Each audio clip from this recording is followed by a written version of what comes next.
বাংলাদেশ এখন একটি অনির্বাচিত, অসাংবিধানিক, স্বৈরতান্ত্রিক শাসনের অধীনে চলছে, যা মূলত বিদেশি এজেন্টদের দ্বারা পরিচালিত। তারা তাদের বিদেশি প্রভুদের এজেন্ডা বাস্তবায়নের জন্য এখানে এসেছে। ইতিমধ্যেই তারা আরাকান আর্মিকে আমাদের দেশের মাটিতে প্রবেশাধিকার দিয়েছে। এখন তারা আমাদের সশস্ত্র বাহিনীকে যুদ্ধের প্রস্তুতি নিতে বলছে।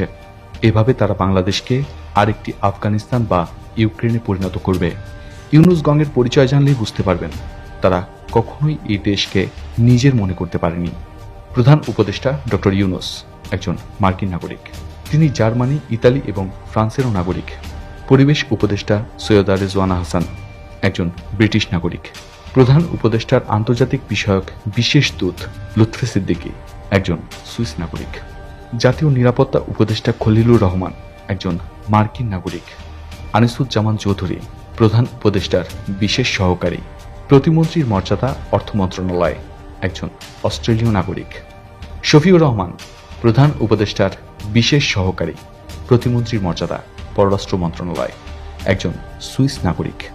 শেখ মঈনুদ্দিন প্রধান উপদেষ্টার বিশেষ সহকারী। প্রতিমন্ত্রী সড়ক পরিবহন ও সেতু মন্ত্রণালয় একজন মার্কিন নাগরিক।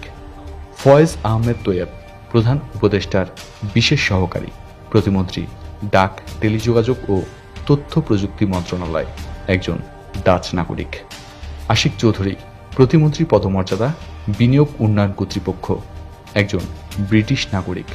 আলী রিয়াজ সাংবিধানিক সংস্কার কমিটির প্রধান, ঐক্যমত কমিশনের উপসভাপতি, মার্কিন নাগরিক। বদিউল আলম মজুমদার নির্বাচন সংস্কার কমিশনের প্রধান একজন মার্কিন নাগরিক। কামাল আহমেদ গণমাধ্যম সংস্কার কমিশনের প্রধান একজন ব্রিটিশ নাগরিক। মোস্তাক হোসেন খান দুর্নীতি দমন কমিশন সংস্কার কমিশনের সদস্য একজন ব্রিটিশ নাগরিক। লামিয়া মোর্শেদ সিনিয়র সচিব, ইউনুসের ঘনিষ্ঠ সহযোগী, পরিবারের সদস্যরা কানাডীয় নাগরিক। মুনির হায়দার প্রধান উপদেষ্টার বিশেষ সহকারী, সিনিয়র সচিব মর্যাদা একজন মার্কিন নাগরিক।